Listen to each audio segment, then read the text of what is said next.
আসসালামু আলাইকুম। কেমন আছেন সবাই? আশা করি সবাই অনেক ভালো আছেন। তো আজকে আমি হচ্ছে একটা পেপার আর্টওয়ার্ক ট্রাই করব। যেহেতু ঈদের জন্য একটা লম্বা ছুটি পেয়েছি, তো এইখানে যতই কাজ করি সময় একেবারে কাটতে চায় না। সেই কারণে এই ধরনের আজাইরা কাজগুলো করতে হচ্ছে। যেহেতু বন্ধ ছিল ইউনিভার্সিটি, সেগুলো তো সারাদিন বাসায় থাকতে, থাকতে বোর হয়ে যাচ্ছিলাম। সেই কারণে হচ্ছে এখানে কাজ করা শুরু করে দিয়েছি। কি করব না করব ভেবে পাই না। সেই কারণে এই ধরনের আজাইরা কাজ করা শুরু করে দিয়েছি।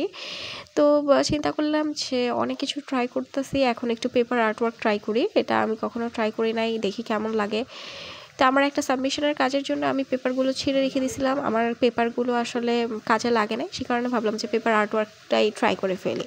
তো সারা রাত আমি হচ্ছে পেপারগুলো এরকম মানে টুকরো টুকরো করে ছিঁড়ে ভিজিয়ে রেখেছিলাম। সারা রাত ভিজানোর পরে এটা নরম হয়ে গেছে। এরপরে আমি হাত দিয়ে একটু ছুটিয়ে তারপরে হচ্ছে দেখতেই পেয়েছেন শুরুর দিক দিয়ে ভিডিওর যে স্কেল দিয়ে কুচা কুচা করে নিয়েছি, যাতে কোনো বড় কোনো পেপারের টুকরো না থাকে।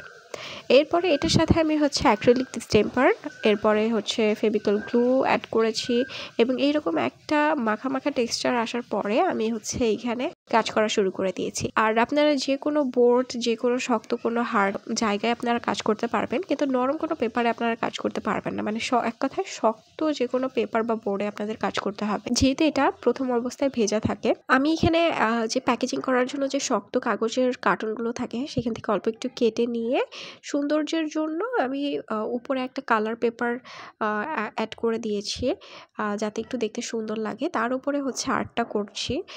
আর এইখানে হচ্ছে আপনারা দেখতে পাচ্ছেন আমার হাতে শুন, আমি কিন্তু শুন দিয়ে কাজটা করছি। আর এটা কিন্তু শুন দিয়েই কাজটা করতে হবে, কারণ শুন দিয়ে কাজ করলে আপনি একটা সুন্দর শেপ দিতে পারবেন। যেভাবে আমি দিচ্ছি দেখেন, আস্তে আস্তে আস্তে আস্তে করে খুব সুন্দরভাবে একটু শেপ দিয়ে দিতে হবে আপনাদের, তাহলে কিন্তু জিনিসটা অনেক সুন্দর হয়ে যাবে। জাস্ট এটা একটু সময় সাপেক্ষ, এছাড়া কিছুই না। আর আমার ফুল এখানে শেষ, সেই কারণে আমি হচ্ছে এখানে এই যে একটা এক্সট্রা কালার ইউজ করেছি। ফ্লাওয়ার জন্য কিন্তু আমি কোনো কালার ইউজ করিনি, এখানে আমি শুধুমাত্র ওই ফুলের মাঝখানে বসানোর জন্য একটা ইয়েলো কালার ইউজ করেছি। তো এই যে শুন দিয়ে আমি সেটা বসিয়ে বসিয়ে দিচ্ছি, একটু প্রেশার দিয়ে একটু জাতা দিয়ে বসিয়ে দিতে হবে। এটা আপনারা কাজ করার সময় বুঝতে পারবেন। এই যে দেখেন আমার কাগজটা কিন্তু ভিজে গেছে, এটা নিয়ে ভয় পাওয়ার কিছু নেই, কারণ যখন আমার কাজটা শুকিয়ে যাবে তখন কাগজটাও শুকিয়ে যাবে। কারণ হচ্ছে এখন কাগজটা ভেজা, এখানে পানি আছে, সেই কারণে এরকম ভিজে উঠছে। কিন্তু এটা শুকিয়ে গেলে আর উঠবে না বা নষ্টও হবে না, কারণ এখানে ডিস্টেম্পার ইউজ করা হয়েছে, সেই সাথে ফেভিকলের গ্লু ইউজ করা হয়েছে, যার কারণে এটা সহজে উঠবে না। আমি যেহেতু এখানে অ্যাক্রিলিক ডিস্টেম্পার ইউজ করেছি, তাই সাদার জন্য আমি আর কোনো কালার ইউজ করি নাই। আপনারা এখানে চাইলে ডিস্টেম্পারের পরিবর্তে জেসু ইউজ করতে পারবেন। জেসুর থেকে আসলে ডিস্টেম্পারের প্রাইসটা অনেকটা কম, সেই কারণে আমি এখানে আমার ম্যাক্সিমাম আর্টওয়ার্ক বা কাজে আমি হচ্ছে ডিস্টেম্পারই ইউজ করি।